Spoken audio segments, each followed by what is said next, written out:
Zikuonesa kuti chaka chino mwezi wa Novembala ndi nthawi ya anthu ogwira ntchito mboma ya anthu ogwira majekete kuti aonekere poyera chifukwa mwini wamkazi anaphwanya galimoto ya boma. Tamveserani idzi.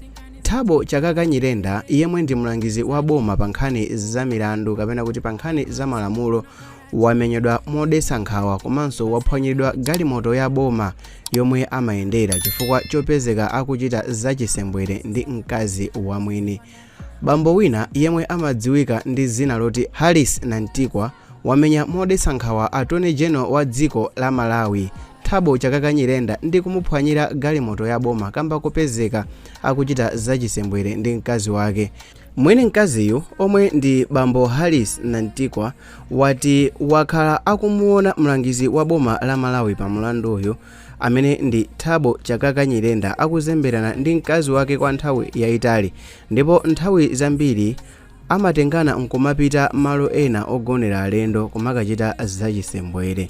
Usiku wa pa 8 Novemba mchaka cha 2024 Nantikwa ananamiza mkazi wake kuti akupita ku Blantyre ndipo azabwera ku nyumba lolemba sabata inayo, ndipo mkaziyo pomasuka anamuyitanisa Thabo Chakakanyirenda ndi kulowa naye ku chipinda chomwe mkaziyo amagonamo ndi mwamuna wake. Ndiyankhule kuti anamuyitanisa Thabo Chakakanyirenda kupita ku nyumba ya mwamunayo ndi kukalowa pogona pamene mwamunayo amagona, ndipo anayamba kuchita zinthu za amene zogonana.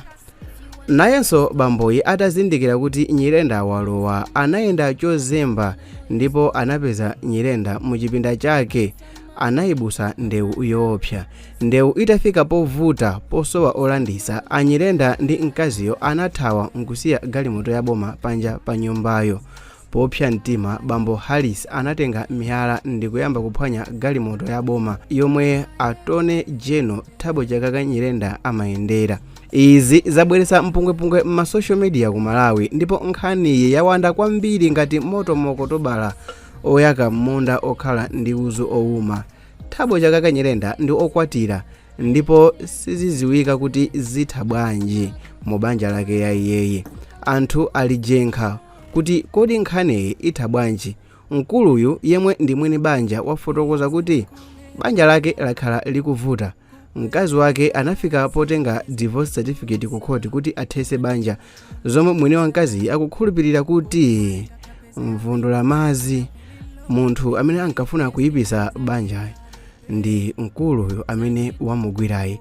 Dziko la Malawi ndi drama after drama, ndi nkhani after nkhani. Ma social media anthu ovala masuti ndi nkhani after nkhani. Zinthu zafika pokuti kukhala 2 days usanalowe pa social media, ukamazalowapo siku la namba 3 umapeza information yokuti sungayikwanise kuyitolera even maola okwana 10 pa social media pakumachuluka nkhani. Koma funso ndikumati nkhani zimene zimachitika pa social media zambiri zimakhala zoona. Izi ndi zimene zachitikira Thabo Chakakanyirenda amene ndi mlangizi wa boma pa nkhani za malamulo amene amakaphwanya malamulo so ambanja la nyumba ina. Okay, fine guys, kumbukeni panga subscribe. Okay, mukanakhala inoyo kuti munali mwini wake wa mkazi endi mkazi akukuzani kuti akufuna musiyane, watenga divorce certificate, wakutengerani divorce certificate ku court kuti akufuna inuyo musayinirane kuti banja lithe.